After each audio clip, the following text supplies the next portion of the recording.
nikmatnya. Alhamdulillahirrabbilalamin, bersyukur kepada Allah sampai sore ini saya masih diberikan kesehatan sehingga masih bisa menikmati nikmatnya kopi hitam ini. Pemirsa dimanapun berada, 4 hari lalu saya memposting video wawancara saya dengan Bang Farhat Abbas selaku kuasa hukum Agus.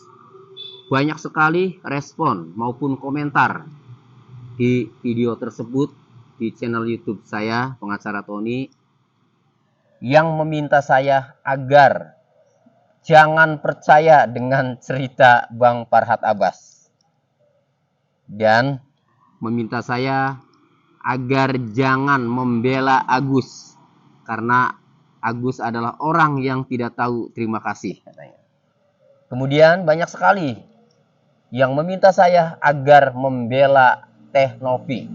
Saya apresiasi ya buat pemirsa semua, subscriber saya semua, pengikut saya semua, karena saya pahami itu merupakan bentuk perhatian kepada saya.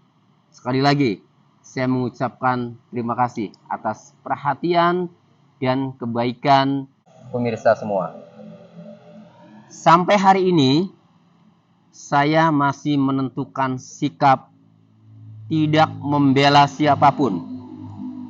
Ya, saya masih bersikap netral, saya masih berada di tengah-tengah. Ya, yang saya lakukan pada saat saya ketemu dengan Bang Farhat Abbas, wawancara dengan Bang Farhat Abbas, tidak lain adalah rasa penasaran saya ingin dengar kronologi kejadian versi Agus melalui pengacaranya Bang Farhat Abbas. Seperti yang pemirsa tonton, bahwa itulah kronologi menurut versi Agus melalui pengacaranya Bang Farhat Abbas. Saya belum bisa mengambil kesimpulan apa-apa karena saya belum mendengarkan pihak Mbak Novi. Oleh karenanya, saya ingin mendengarkan juga kronologi versi dari Mbak Novi.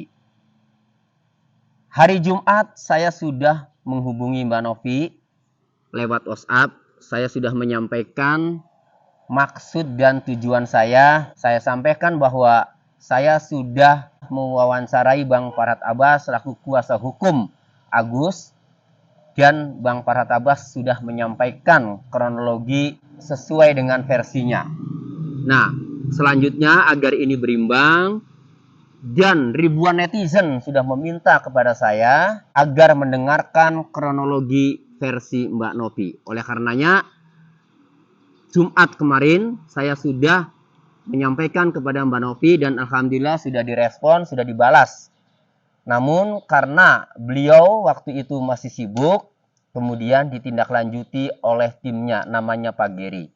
Kemudian setelah saya sampaikan ulang kepada Pak Geri, maksud dan tujuan saya ingin mewawancarai Mbak Novi terkait kisruh donasi ini, ya. Kemudian Pak Geri menyampaikan bahwa pada intinya bersedia diwawancarai saya. Hanya saja Pak Geri meminta agar setelah hari Senin. Karena hari Senin besok Pak Geri menyampaikan akan ada konferensi pers. Jadi pihak Mbak Novi bersedia diwawancarai saya setelah hari Senin. Jadi setelah hari Senin itu bisa Selasa, bisa Rabu, bisa Kamis, bisa Jumat, ya. Intinya minggu depan lah ya. Sebagai praktisi hukum, tentu saya ada pertanyaan-pertanyaan yang berbeda dengan host-host lainnya yang biasa ditanyakan ke Mbak Novi. Dan setelah saya wawancarai, saya mendengarkan kedua belah pihak, baik dari pihak Agus maupun pihak Mbak Novi. Setelah saya mendapatkan kesimpulan, maka nanti saya akan mengambil sikap. Apakah sikapnya membela Agus? Apakah sikapnya membela Mbak Novi? Atau sikap saya nanti tetap berada di tengah-tengah? Jadi sekali lagi saya sampaikan kepada pemirsa semua bahwa sampai hari ini saya tidak berpihak kemanapun dan tidak membela siapapun. Justru yang saya harapkan sebenarnya keduanya ini bisa berdamai, keduanya ini bisa islah, sehingga kisruh masalah donasi ini bisa selesai. Saya pribadi sangat menyayangkan masalah donasi ini akhirnya jadi lebar, jadi kisruh, jadi bermasalah, bahkan sampai berujung ke laporan polisi. Saya berpendapat bahwa Agus adalah orang yang sedang kena musibah. Matanya tidak bisa melihat, mengalami kebutaan permanen karena disiram air keras. Meski pelakunya ini sedang diproses hukum, namun Agus adalah orang yang layak untuk dibantu. Karena beliau sedang kena musibah. Kedua, Mbak Novi adalah orang baik. Orang yang membantu Agus berdasarkan permintaan pihak Agus ingin mendapatkan donasi untuk pengobatan matanya, kesembuhan matanya.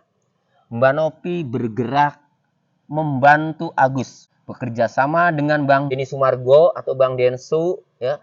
Kemudian dilakukanlah penggalangan dana atau donasi sehingga terkumpullah donasi kurang lebih informasi yang saya dapat mencapai 1,5 miliar rupiah. Itu luar biasa. Belum tentu orang lain bisa melakukan hal itu sampai terkumpul donasi sebesar 1,5 miliar kurang lebih. Itu saya apresiasi langkah atau upaya Mbak Novi untuk membantu Agus.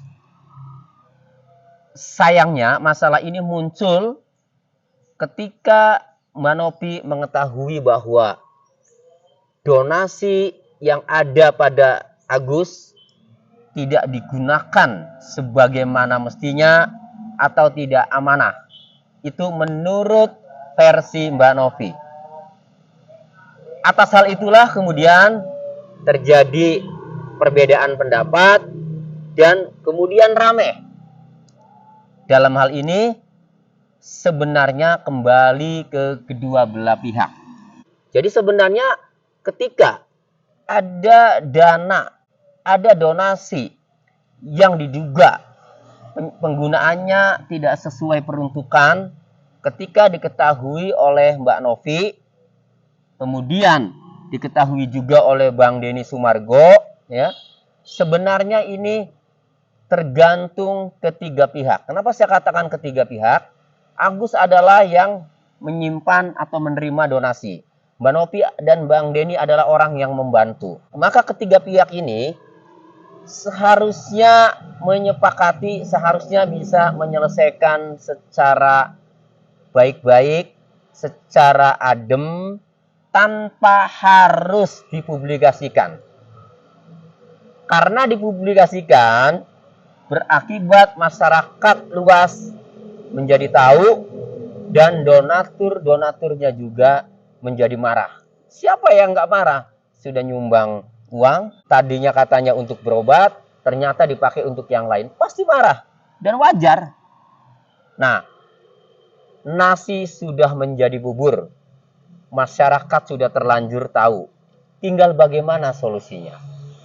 Solusinya adalah harus duduk bersama.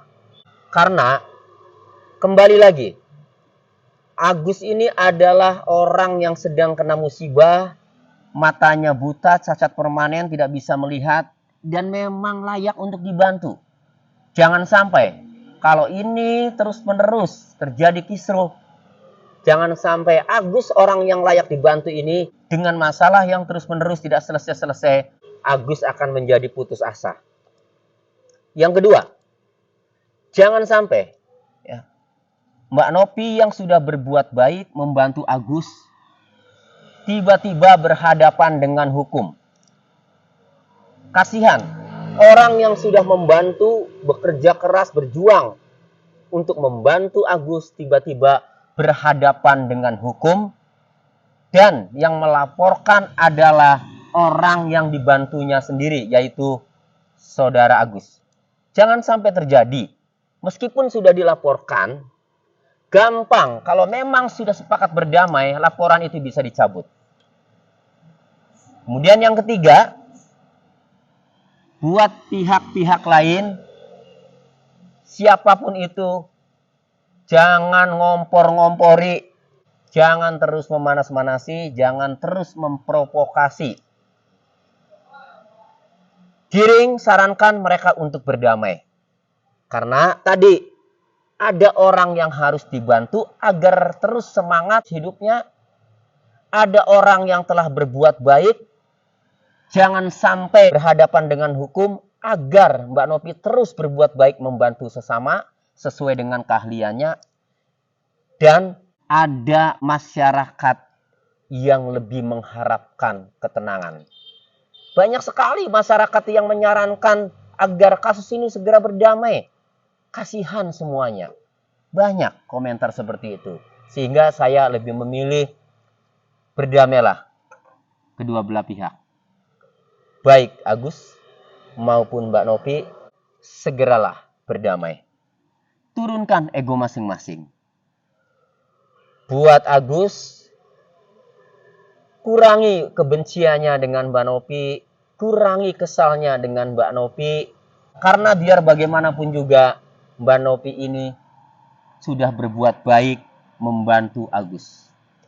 Buat Mbak Novi, kalau memang niatnya itu baik, meminta agar uang donasi dari rekening Agus itu dipindahkan ke yayasannya Mbak Novi, bukan untuk kepentingan pribadi, bukan untuk kepentingan orang lain, tetapi itu hanya dititipkan agar penggunaannya transparan, terkontrol untuk kepentingan pengobatan Agus, maka segeralah komunikasi dengan pihak Agus. Sampaikan maksud baiknya itu, agar pihak Agus pun memahami bahwa uangnya itu bukan untuk kepentingan diri Mbak Novi, bukan untuk kepentingan orang lain, tetapi masih untuk kepentingan Agus. Sehingga tinggal teknis penggunaannya saja nanti dibicarakan.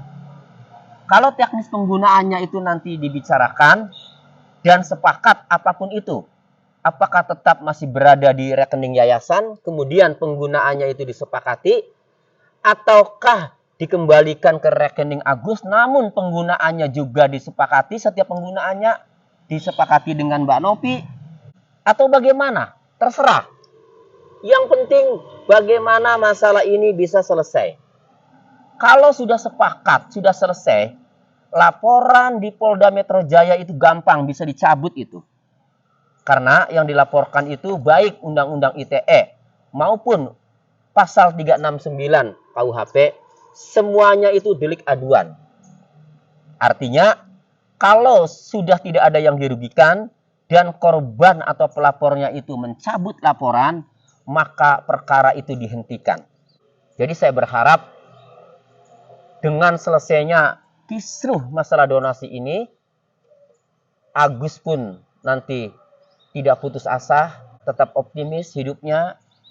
Mbak Novi pun tetap semangat terus untuk berbuat baik, membantu sesama. Itu saja dari saya. Salam damai.